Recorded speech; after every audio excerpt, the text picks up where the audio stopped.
The National News Desk, locally covered, nationally connected.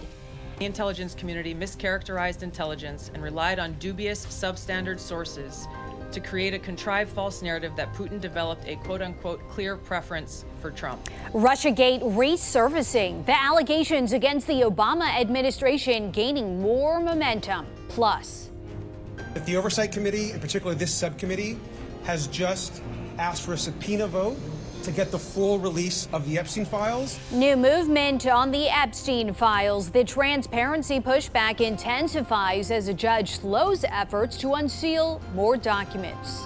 You were that careless, that foolish, that stupid. A master's degree, you're a joke. Complete joke. Nobody cares about you. Judgment Day for the killer of 4 Idaho college students. The emotional testimonies and the last 3 words the murderer will forever be known for. From the nation's capital, this is the National News Desk, America's News Now. Thank you for joining us. I'm Dee Dee Gatton. On this weekend edition, we take a look at the big headlines of the week and we look ahead at what to expect, starting with the 4 big stories we've been following this week. Brian Kohberger sentenced to 4 consecutive life sentences. The Trump administration reopens the Russiagate investigation, and Columbia University agrees to a settlement with the government. Plus, President Trump continues putting pressure on Fed Chair Jerome Powell. But first, lawmakers on Capitol Hill pushing hard on the issue surrounding more files related to Jeffrey Epstein. The accused sex trafficker who died in prison has been at the center of controversy as new reporting continues to connect him to the president.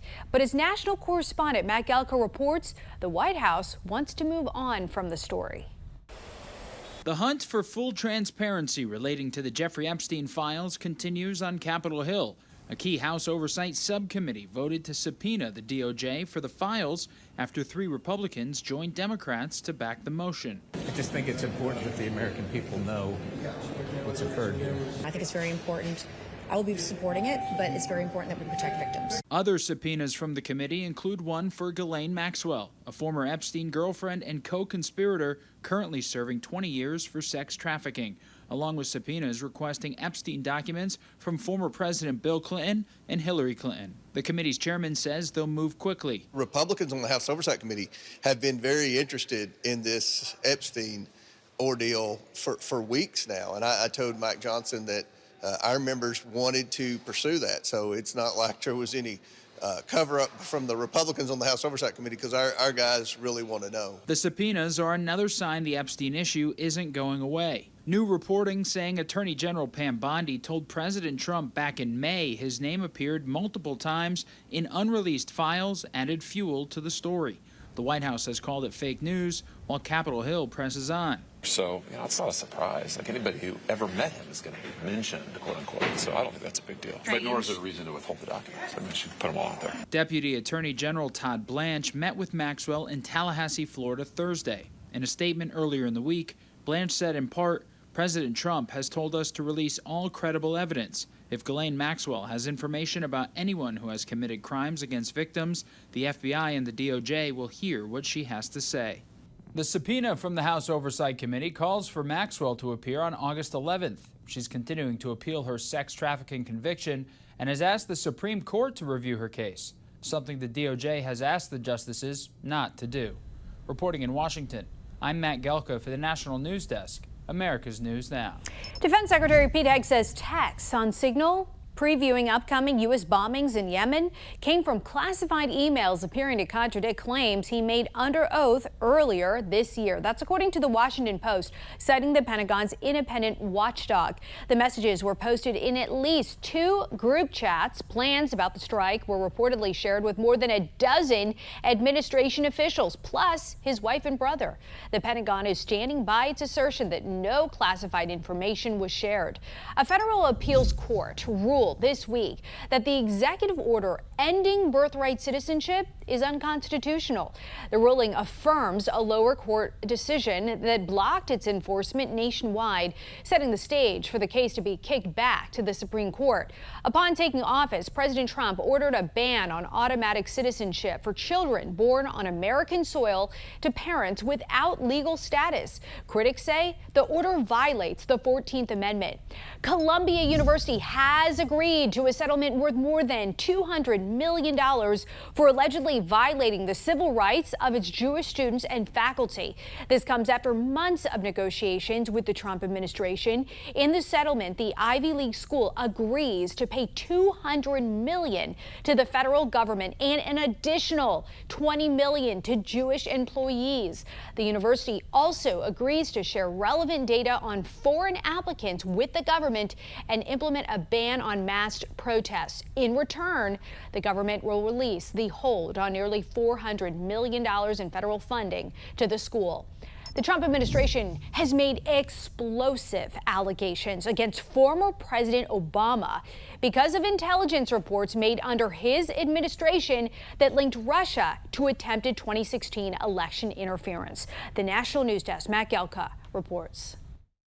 Director of National Intelligence Tulsi Gabbard released a series of infographics on social media Wednesday and also declassified a House intelligence report from September of 2020. She says they show former President Obama and his administration participated in, quote, the most egregious weaponization and politicization of intelligence in American history, when intelligence agencies concluded Russia tried to meddle in the 2016 election and preferred Donald Trump be the winner. I'm leaving the criminal charges to the Department of Justice. The expressed intent and what followed afterward can only be described as a years-long coup and a treasonous conspiracy against the American people. Gabbard claims the documents expose how the Obama administration manufactured the January 2017 intelligence community assessment that they knew was false, and the president has seized on the claims. The leader of the gang was President Obama. It's there. He's guilty. This was treason. An Obama spokesperson responded to the accusations directly, saying in part on Tuesday these bizarre allegations are ridiculous and a weak attempt at distraction. The House report concludes that some of the work of the intelligence community was rushed, and the assessment that Russian President Vladimir Putin preferred Trump win didn't meet the standard of other findings by using unreliable intelligence. It also said that directives from then-President Obama were unusual. The House report, however, agreed with most of the intelligence findings, including that Russia attempted cyber influence operations heading into the 2016 election, Putin wanted to undermine faith in the elections, and also had compromising information on then-candidate Hillary Clinton, but held back on releasing it. The Senate Intelligence Committee released its own bipartisan report in 2020, affirming that Russia tried to meddle in the 2016 election. Current Secretary of State Marco Rubio, then a Florida Republican senator, was on that committee. Reporting in Washington, I'm Matt Gelka for the National News Desk, America's News Now. OpenAI CEO Sam Altman now warning of an impending fraud crisis due to AI-powered voice impersonation tools that could give bad actors access to consumer accounts. There's obviously some reports now of these sort of like ransom attacks where people have the voice of your kid or your parent and they make this urgent call. That is going to get so compelling. Right now it's a voice call, soon it's going to be a video FaceTime. It'll be indistinguishable from reality. Some banks offer voice printing as an authentication method for clients to access their accounts over the phone. Altman insists new verification methods are needed fast. The Food and Drug Administration is having issues with AI. Earlier this year, the agency unveiled ELSA, an artificial intelligence tool that's expected to speed up the process for approving drugs and medical devices. But according to 3 current FDA employees, ELSA is creating studies that don't exist. They say that makes it hard to trust the tool for their work. ELSA also can't get access to many relevant documents that are needed to determine if devices and drugs are effective. AI use in medicine has minimal federal oversight. Coming up, sifting through the ashes, what investigators now think may have sparked the deadliest fire in the state of Massachusetts in 4 decades. And Because Lord knows they're not going to have an explanation as to what really happened. The man who murdered 4 University of Idaho students is sentenced to life in prison. Criminal defense attorney Jonna Spilbor joins us to discuss the gut-wrenching responses from victims' families.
The cause of the assisted living facility fire blamed for killing 10 people in Fall River, Massachusetts. It's still under investigation, but officials are now focusing on whether smoking materials or an oxygen tank could have been the cause.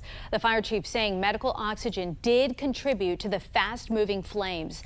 The tragedy is now the state's deadliest fire in more than 4 decades. 6 months later, the number of deaths has increased from January's massive wildfires across Los Angeles. This week, the county medical examiner announced the death toll has risen to 31. The update comes after a body was found in Altadena. No details were given on what led investigators to the discovery. In total, 19 people died in the Eaton fire and 12 in the Palisades fire. To Austin, Texas, where lawmakers have kicked off an intense 30-day special session. The focus is meant to be the devastating July 4th floods, but that might get overshadowed by a partisan redrawing of U.S. House maps. Democrats want to focus on flood relief and address why residents along the Guadalupe River didn't get more warning about the floods. State and county first responders are set to testify, but none are from Kirk County, the hardest hit area. Our search and rescue efforts have largely concluded at this point, and we are beginning the cleanup and assistance process. Democrats hope to address the floods before the maps vote. They haven't ruled out walking out of the chamber to derail their redistricting effort. Brian Kohberger sentenced to life in prison for the murder of 4 University of Idaho students, the families of the victims, giving impact statements at the hearing on Wednesday. Earlier this week, I spoke with attorney Jonna Spilbor for insight on an emotional day in court. The truth is, the scariest part about you is how painfully average you turned out to be. The truth is, you're as dumb as they come. Stupid, clumsy, slow, sloppy, weak, dirty. Let me be very clear. Don't ever try to convince yourself you mattered just because someone finally said your name out loud.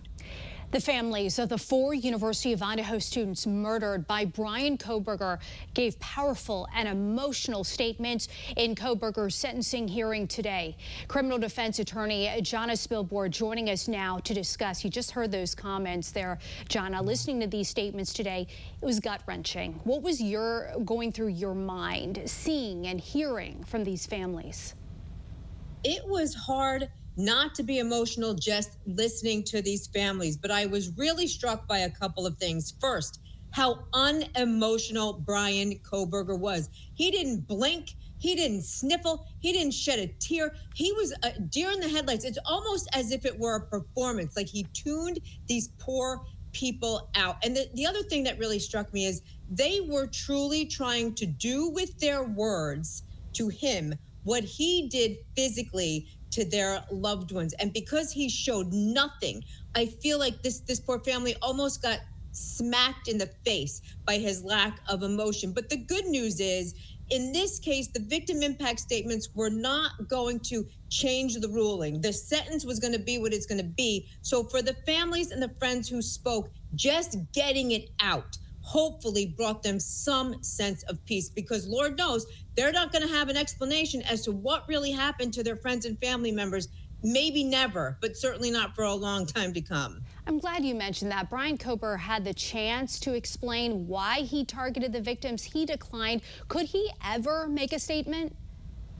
I got this cold chill earlier today when I thought, you know what? Is this guy so cunning, so conniving, so evil that 5 years, 10 years, maybe when his own parents are dead and buried, is he going to figuratively knock on a court's door and say, you know what? You want to know what happened? You want to know why I did it? I'm ready to tell you, but you're going to have to reduce my sentence. Is something like that going to come down the pike? I wouldn't put it past him. I also don't think it will work. But darn, these families deserve to know. And you could tell from their statements, they are dying to know. And that's another sad part of this story. We know Idaho police have released some investigative reports now post-sentencing. The judge decides which documents may be unsealed. Do you think that based on that we could ever get a clearer picture of what happened? I know the judge already acknowledged that a motive may never be known. Yeah, and I would agree with that too, because if we had evidence of motive in any of the sealed documents, I think that would have come out, right? Brian Kohberger maybe would have made a statement. He is playing that so close to the vest that I got to say, what has been sealed and what may be unsealed will simply be more evidence of his guilt, not motivation of what prompted him to do it. He might take his motive to his grave. In other words, I don't think there's a diary of Brian Kohberger among the sealed evidence, so I don't believe we're going to see that. And in the meantime, what an enormous loss for these families. Criminal defense attorney Jonna Spilborn, thank you for joining us again tonight on the National News Desk. Thank you. The Trump administration is again withdrawing from UNESCO, the UN cultural agency. The State Department says continued involvement is not in the national interests of the United States. Spokeswoman Tammy Bruce accuses UNESCO of promoting, quote, divisive social and cultural causes. She also cites UNESCO's 2011 decision to admit Palestine as a member state, calling it highly problematic. Trump pulled out of UNESCO during his first term, but the U.S. rejoined in 2023. The withdrawal will take effect at the end of December 2026. A Pennsylvania woman is now accused of impersonating multiple nurses since 2020. Police charged Shannon Womack with 43 counts, including identity theft, forgery, and falsely pretending to hold a license. Officials say she used 20 different aliases and 7 different social security numbers. Womack obtained several positions, including registered nurse and registered nurse supervisor. Well, it's still summer, but many Americans are already back to school shopping. According to a new National Retail Federation survey, 2/3 of Americans with school-age children, they started shopping for the upcoming school year this month. That's the earliest on record. The survey found half of families are hitting the stores earlier this year due to their concern tariffs could drive the prices of school supplies higher. Americans are expected to spend about $858 per family this year, and that's actually down 2% from last year. Coming up next here, the Pride performance that led to Florida's Attorney General to subpoena the vice mayor of Vero Beach. Plus, the payment a Washington woman is getting in a settlement over the COVID vaccine mandate. We'll be right back.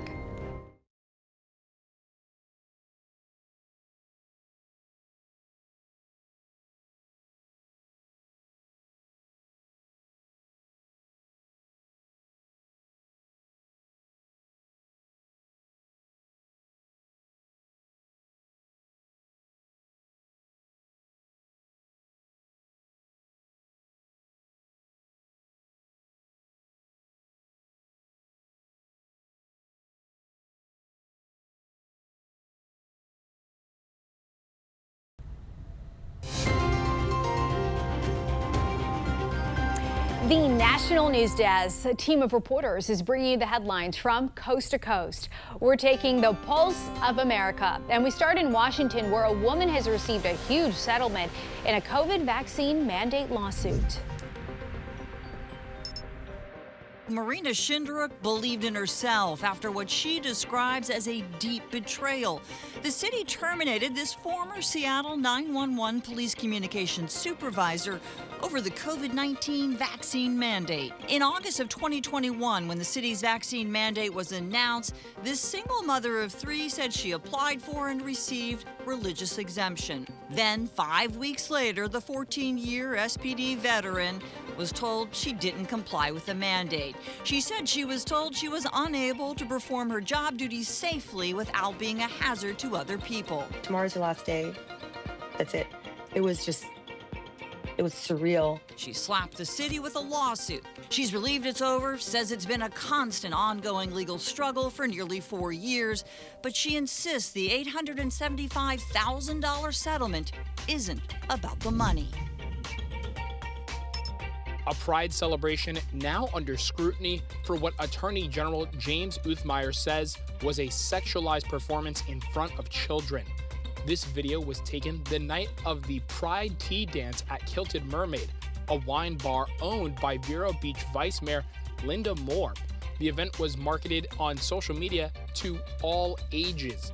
This video shows performers in drag near what appears to be two children, one of them with their face covered. This is wrong, this is not right, and she will be held accountable. They like to be mad about something, and this was a very easy issue for them to be mad about. The law the Florida Attorney General is citing was passed in 2023, restricting children from attending adult live performances, including drag shows. When you hear the Southwick Zoo, you probably think of animals like these. But a popular attraction had some people off the ground way longer than expected. More than 30 passengers were stuck on the zoo's Skyfari ride Monday afternoon, a lift that presents an aerial view of the animals and other exhibits. Stopped briefly, restarted, stopped briefly again, restarted, and then it stopped. And when it did get to be an hour, I did call 911. And they actually surprisingly knew nothing about what was going on. But we were there over 2 hours. But management at the zoo has a different timeline. In a statement, they blame an unexpected mechanical issue that required the ride to stop and say it was just under an hour. Coming up next here, a new defamation lawsuit against one of America's most controversial voices. How the French president is now defending his wife. And a popular candy company is raising their prices. Why you may have to shell out a few more bucks the next time you have a craving for chocolate.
Taking a look at the top trending stories on our website right now, Uber is launching a new feature that would allow women drivers and riders to pair up with other women for trips. They say a rider's preference isn't guaranteed, but it does boost the chances of the pairing.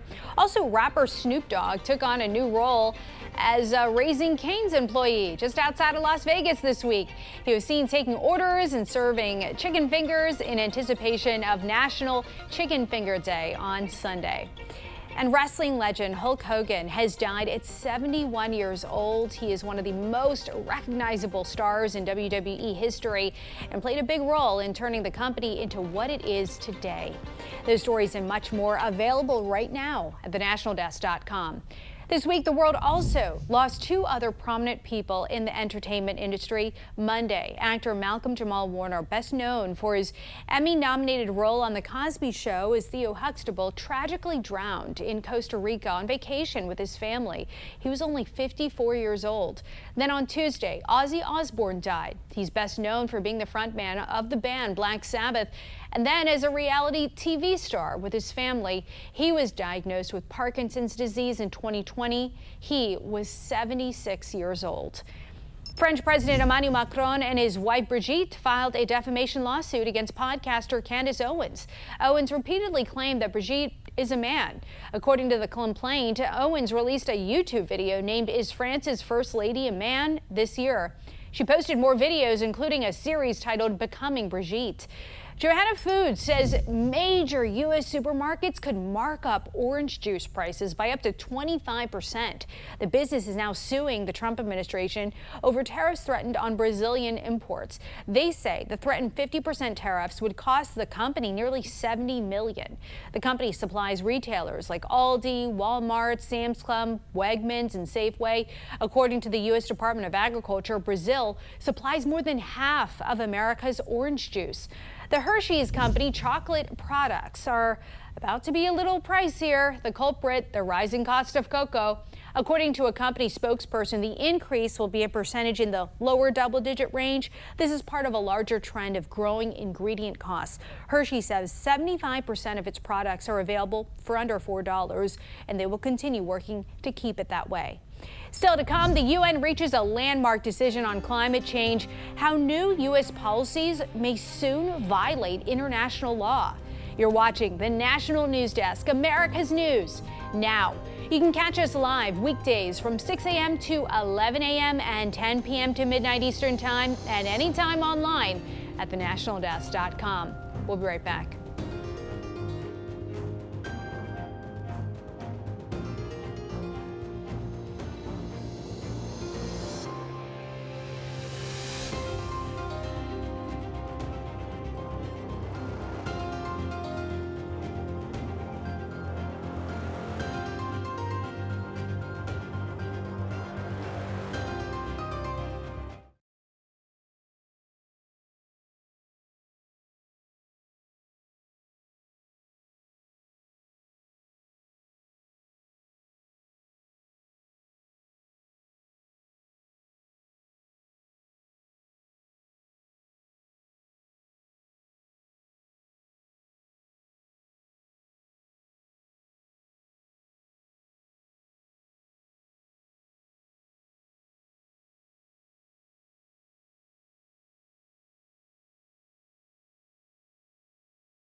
The National News Desk, locally covered, nationally connected. I'd love him to lower interest rates. President Trump visiting the Federal Reserve headquarters. Why it's such a controversial move as he ramps up the pressure on what's supposed to be a politically independent institution. Plus, GOP-led House committee subpoena Democrats' largest fundraising platform. The accusations some lawmakers are making against Act Blue. Then, but obviously, We cannot give up our enrichment. Iran's foreign minister acknowledging U.S. strikes inflicted severe damage to their nuclear facilities. Why he also says there's no chance they're giving up their nuclear program. From the nation's capital, this is the National News Desk, America's News Now. Thank you for joining us. I'm Dee Dee Gatton, and President Trump made the rare move of going to the Federal Reserve headquarters on Thursday. The White House is now making the years-long renovation of Fed buildings part of their claim that Fed Chair Jerome Powell is mismanaging the central bank. The National News Desk, Atra El-Nashar, takes a closer look at those claims and the politics at play. President Trump testing the boundaries of the politically independent Federal Reserve. On Thursday, Trump making the short trip from the White House to the Fed headquarters, ramping up his pressure campaign against Fed Chair Jerome Powell, who he first chose for the job in 2017. I'd love him to lower interest rates. Following months of complaints that the Fed hasn't cut interest rates, the president recently homing in on renovations of the two Fed buildings on Constitution Avenue in Washington. You saw what we saw, and the big thing is to get it done. They have to get it done. They have to get it finished. And very importantly, we have to get interest rates lowered in our country. Running about $600 million over the original budget, the project, which began during Trump's first term, is now expected to cost $2.5 billion. The buildings are nearly a century old and have never been renovated. Work includes removing asbestos and lead and replacing the plumbing, HVAC, and fire detection system, and bringing accessibility up to code. The Fed also has to comply with historic preservation guidelines. Reasons for the unforeseen costs, the Fed says: more asbestos than expected, a higher than anticipated water table near the Potomac, soil contamination, and changes to original designs. This renovation does not come at the expense of taxpayers. The Federal Reserve is self-funded through interest on government securities it trades on the open market, fees from services and loans it provides to depository institutions like banks, and interest on foreign currency investments. The project is overseen by the Fed's entire board of governors, not just Powell, and is subject to inspector general audits. The president's political allies are accusing Powell of building himself a lavish new headquarters, but it's unclear how he'd benefit because his term is up in May. And Powell says he plans to finish his term. Treasury Secretary Scott Bessent reportedly convincing the president that trying to fire Powell isn't worth the economic fallout. I know Chair Powell. There's nothing that tells me that he should step down right now. He's been a good public servant. Powell's successor will be announced in December or January, a move Bessent says is designed to undermine Powell's influence. In Washington, I'm Atra El-Nashar for the National News Desk, America's News Now. The International Court of Justice rules that countries that don't protect the planet from climate change may violate international law. It says nations are obligated to protect the environment from greenhouse gas emissions, and if they don't, countries harmed can be entitled to reparations for any damages. The ruling is non-binding, but activists can sue their own countries. The U.S. is opposed to the ruling. Meantime, the Environmental Protection Agency is planning to rescind a declaration from 2009 that establishes greenhouse gases endanger human lives. This allows the government to set limits on pollution. The EPA will argue the limits just raise prices for people buying cars. Climate scientists will likely, of course, fight the proposal. And on Wednesday, the Trump administration canceled a nearly $5 billion federal loan guarantee for a new high-voltage transmission line that would deliver solar and wind-generated electricity from the Midwest to the eastern United States. The Department of Energy said it's not necessary for the government to be involved in the first phase of Chicago-based Invenergy's planned Grain Belt Express. The company says the project would create 4,000 jobs and new efficiencies in delivering power, saving consumers $52 billion over 15 years. The Trump administration is reinstating DNA testing of children who come to the border in a group. Homeland Security Secretary Kristi Noem making that announcement Wednesday at a CPAC summit against human trafficking. We are DNA testing them to ensure that they actually belong together, that they are family members when they claim that. When we're out doing enforcement operations as well. She added that they've relocated around 10,000 children. Noem added the big, beautiful bill includes language that criminal background checks must be conducted on sponsors with unaccompanied minors. The Department of Health and Human Services is removing thimerosal from all flu vaccines, as recommended by the CDC's Advisory Committee on Immunization Practices. Thimerosal was removed from most vaccines about 25 years ago, but it can be in multi-dose vials to prevent bacterial contamination. HHS Secretary Robert F. Kennedy Jr. says the move is to protect vulnerable populations from unnecessary mercury exposure. Meta is now expanding new safety features to protect children and teens. This includes enhanced direct messaging layers of protection to prevent exploitative content. Youth will also see more details about the people they're talking with, like when the Instagram account was created, to spot potential scammers. There will be a feature for teens to block and report accounts in one single action. Developing now, Congress is subpoenaing one of the Democratic Party's main fundraising sources, ActBlue, citing what they say are fraudulent donations. According to Fox News, Republican lawmakers allege ActBlue accepted illegal donations from foreign sources. This as Democrats accuse the GOP of trying to game next year's midterms through gerrymandering. And Trump has no plan for winning the midterm elections. Instead, he has a plan for rigging those midterm elections. Congressman Greg Casar there on President Trump's redistricting effort in Texas. Democrats have threatened their own retaliatory gerrymanders. For its part, ActBlue has not commented on the subpoena. Thursday, the Federal Communications Commission approved Skydance Media's $8 billion takeover of Paramount Global, clearing the way for the deal to close within just weeks. The 2-1 vote was along party lines after months of controversy, including allegations of political interference. Skydance CEO David Ellison pledged to add an ombudsman at CBS and not introduce new DEI policies. Key conditions for winning support from FCC Chair Brendan Carr. Carr praised the move, saying it will help restore trust in CBS and ensure more ideological diversity in programming. The doctor charged in the overdose death of Friends actor Matthew Perry pleaded guilty Wednesday. Dr. Salvador Plasencia gave Perry ketamine in the month leading up to his death. Prosecutors agreed to drop 3 additional counts of ketamine distribution and 2 counts of falsifying records in a plea deal. Plasencia is now the 4th defendant to plead guilty in connection to Perry's death.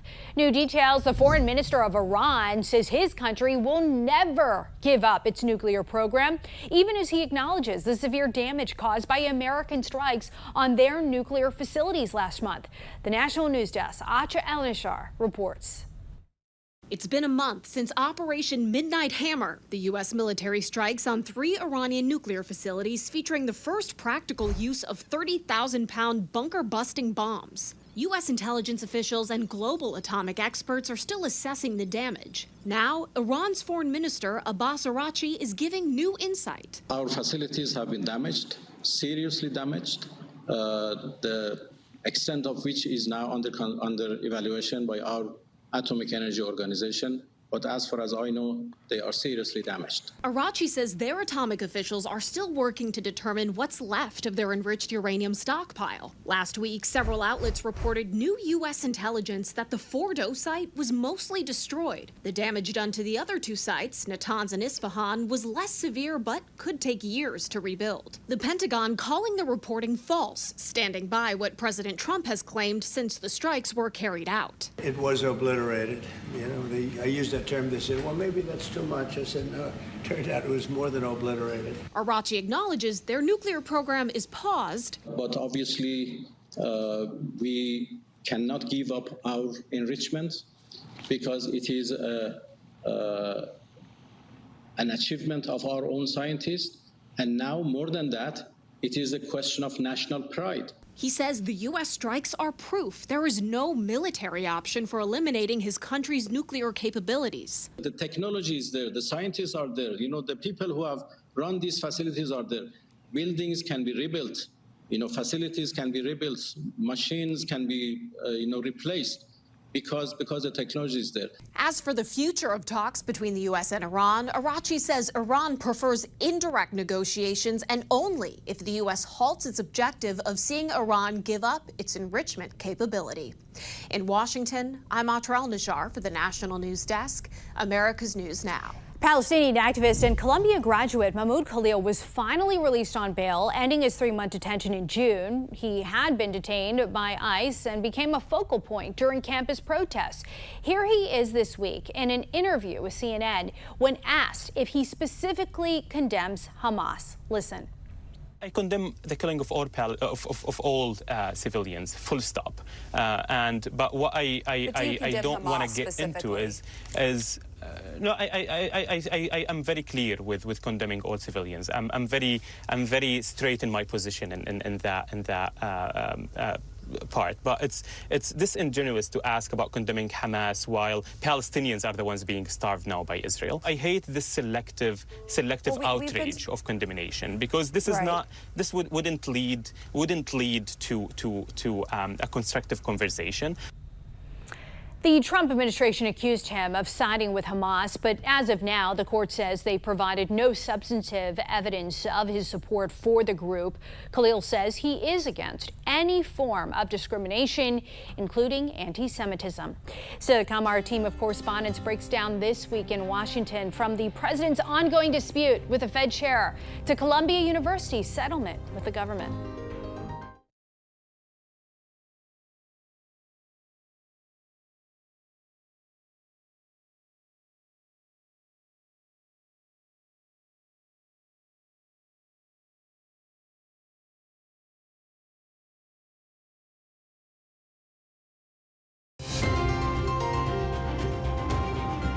And welcome back. Our Washington Bureau covers the nation's capital every day, and our team of correspondents reports on the important issues facing the country and how they impact you.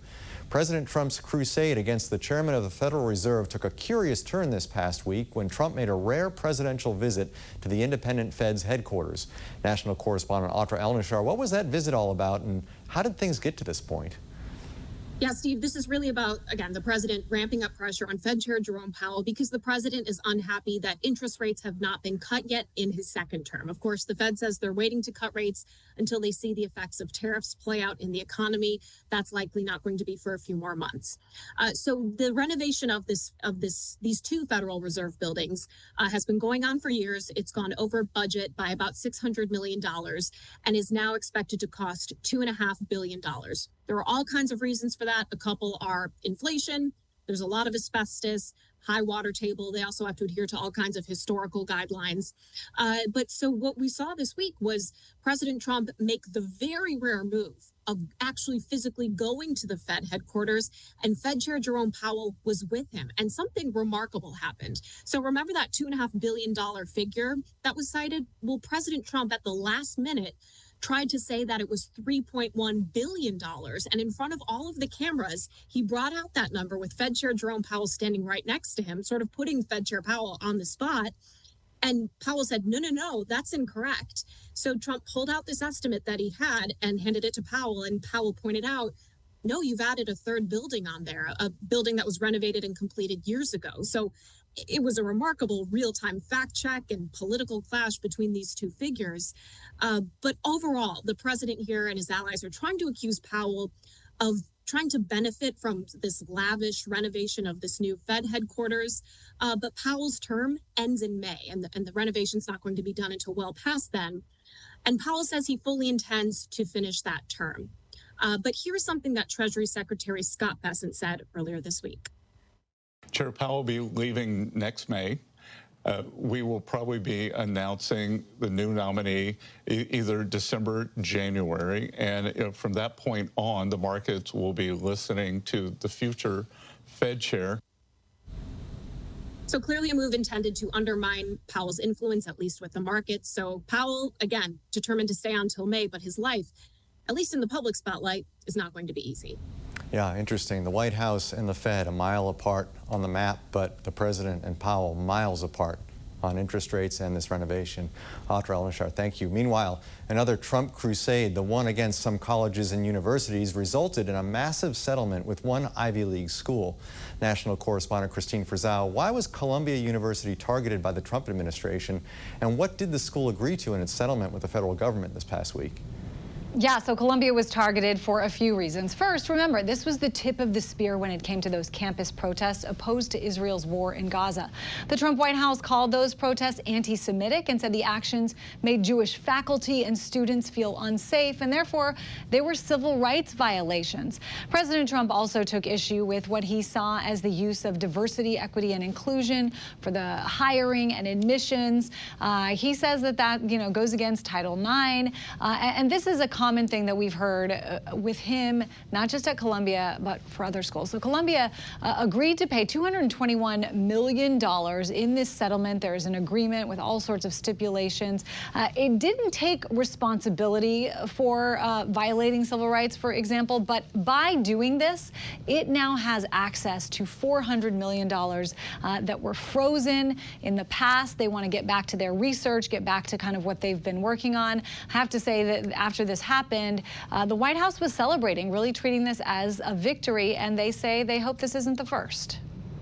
We're really hopeful that this particular settlement agreement is going to be a template for other universities to follow, because I think it really does do what so many of us have looked at for our universities across the country for a long time, and saying that the viewpoints need to be balanced. This goes a long way towards that. Now, let's remember, the White House has targeted about 50 universities around the country, making similar claims about them. And really kind of the most high-profile one that's really fighting back is Harvard, although the White House is also negotiating with Harvard. Harvard filed a lawsuit saying those $2 billion in funds were frozen illegally. So this fight will continue. Christine, Atra, excellent reporting as always. Thank you both for your hard work. Back to you. To the White House, where President Trump now says Paramount has paid $16 million as part of a lawsuit settlement. The suit was filed by Trump, claiming that the CBS News program 60 Minutes deceptively edited an interview with former Vice President Kamala Harris that the network broadcast in October. Late-night host Stephen Colbert tearing into his own network over the decision to end his show run. On Friday, Donald Trump posted, "I absolutely love that Colbert got fired. His talent was even less than his ratings."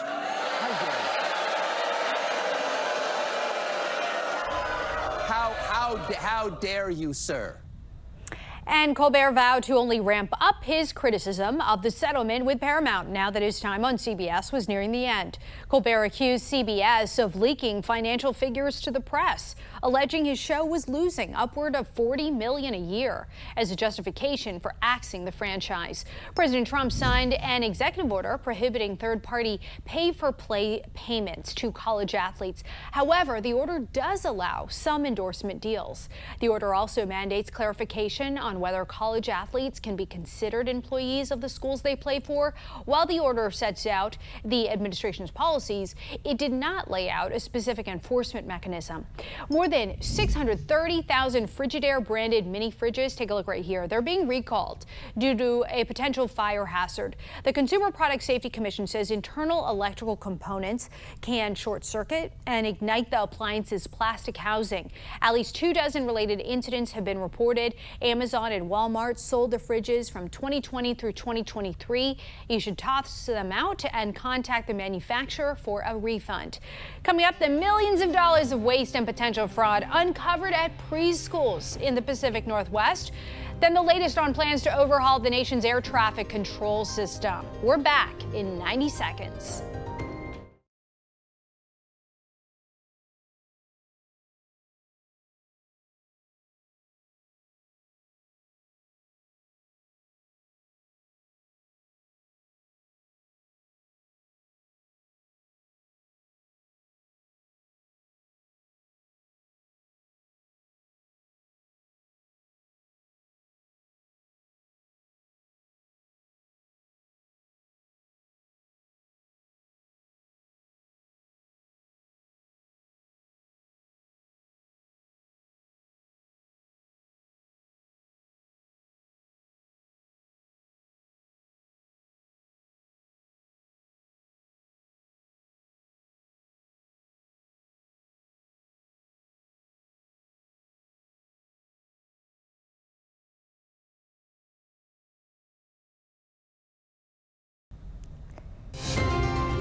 This is the National News Desk, America's News Now. We have reporters all across the country in your neighborhoods covering issues that matter to you. And we start in Maryland, where recent flooding reached historic levels.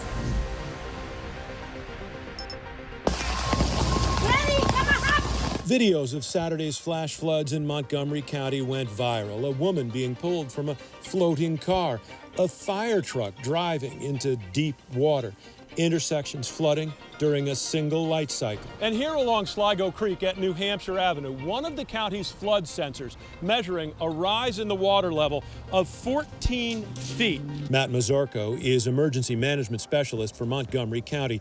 He was watching in real time as the water rose, the spikes showing as graphs on his computer and on webcams mounted on the county's 35 flood sensors. He calls the event unprecedented. Oregon Secretary of State Tobias Reed's office flagging waste and the potential for fraud within the state's preschool promise program.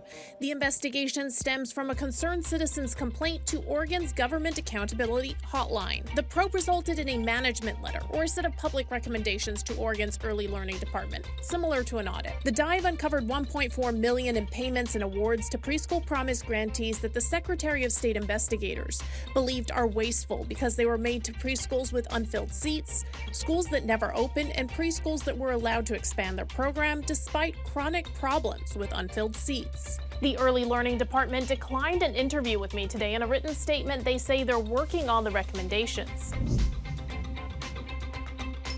Democratic Virginia Senator Tim Kaine supports a plan to overhaul the nation's air traffic control system. He thinks it can be paid for by reauthorizing a Biden-era infrastructure bill. If we put the decision about the upgrade in the hands of real pros, it's time that we do this. They gave us a historic $12.5 billion to start this upgrade. But U.S. Secretary of Transportation Sean Duffy says it will take more than what Congress recently approved. He recently said the total needed to modernize air traffic control is $31.5 billion. Sean Cudahy with the travel website The Points Guy says people throughout the aviation industry agree an overhaul is much needed. Especially at an airport like DCA that's really congested. Still ahead here, a U.S. passport no longer as powerful as it once was, where the country stands in the world rankings. Then, Miller Lite turns 50, how the popular beer brand is planning on giving back to its most loyal customers.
Miller Lite is celebrating its 50th anniversary in a big way. Check it out. The brand is giving away, as you see here, 50,000 free beers at bars across the U.S.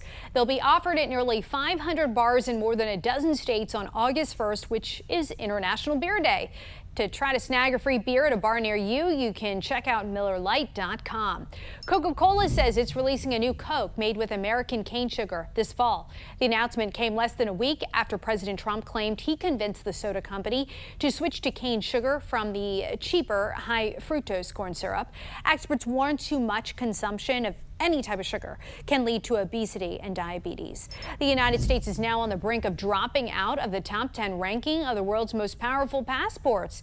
The United States is now ranked 10th in the world, according to the Henley Passport Index new quarterly report. Singapore is ranked number 1, South Korea at number 2, and the EU member states of Denmark, France, Germany, Ireland, Italy, and Spain are all comfortably at number 3.